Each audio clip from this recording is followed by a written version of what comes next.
Lakh cold method ಅಲ್ಲಿ ನೀವು premium ತಂದ್ರೆ ಇಲ್ಲಿ 10 ಲಕ್ಷ ನಿಮಗೆ ಕಮಿಷನ್ ರೂಪದಲ್ಲಿ ಬರುತ್ತೆ. 10 ಲಕ್ಷ ಬಂದ್ರೆ ನೀವು 12 ತಿಂಗಳಲ್ಲಿ ಬರುತ್ತೆ.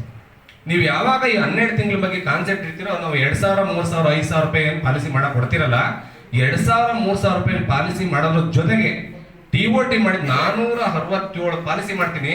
ನಾನು TOT ಮಾಡಿದ್ದಕ್ಕೆ ಸಪೋರ್ಟ್ ಮಾಡಿದ ಪಾಲಿಸಿ ಕೇವಲ 18 ಪಾಲಿಸಿ ಮಾತ್ರ. ನಾನು ಲೀಸ್ಟ್ ತೆಗೆದು ನೋಡಿದೆ, ನಾನು TOT ಹೆಂಗ್ ಮಾಡಿದೆ ಅಂತ 18 ಪಾಲಿಸಿ ಮೇಜರ್ ಸಪೋರ್ಟ್ ಮಾಡಿದೆ ನನಗೆ.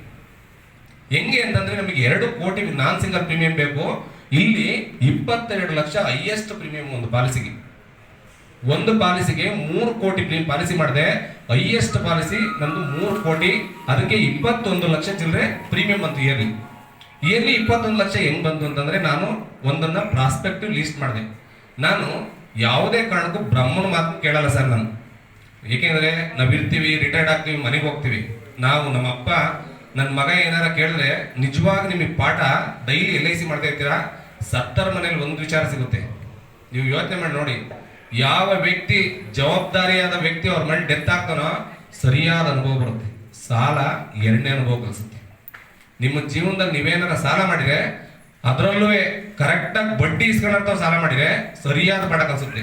ಅವನು 2 ತಿಂಗಳಿಗೆ ಒಂದ್ಸತಿ ಕೊಡ್ಲಪ್ಪ ಬಡ್ಡಿ ಅಂತಂದ್ರೆ ಅವ್ನು ನಿಮಗೆ ಪಾಠ ಕಲಿಸ್ತಾನೆ ಆಗಲ್ಲ. ಯಾಕೆಂದ್ರೆ ಆ ಜವಾಬ್ದಾರಿ ಬಡ್ಡಿ ಹೆಂಗೆ ತಿಂಗಳ ಕೊಡ್ತೀವೋ, ನಮಗೆ ಆ ಪಾಠ ಕೂಡ ಡೈಲಿ ಕೆಲಸ ಮಾಡಬೇಕು ಅನ್ನೋದು ಕಲಿಸುತ್ತೆ ಸ್ನೇಹಿತರೆ. ನಾವು ಈ ಪಾಲಿಸಿ ಮಾಡುವಾಗ 467 ಪಾಲಿಸಿ ಮಾಡ್ಬೇಕು ಅಂತ ನಮ್ಮ ಚಂದ್ರಪ್ಪ ಸರ್ ಏನಂತಾರೆ ಅಂದ್ರೆ, ಬಸವರಾಜ ನಮ್ಮ ಮೈಸೂರು ಬ್ರಾಂಚಲ್ಲಿ ಏಜೆಂಟ್ ಆಯ್ತೆ, ನೀನೇನು ಸೀಮೆಗಿಲ್ ಏಜೆಂಟ್ ಅಲ್ಲ, ಕಟೌಟ್ ಹೊಡ್ಸಿದ್ದೆ ನಾನು ಅಂತ ಹೇಳ್ತಾರೆ.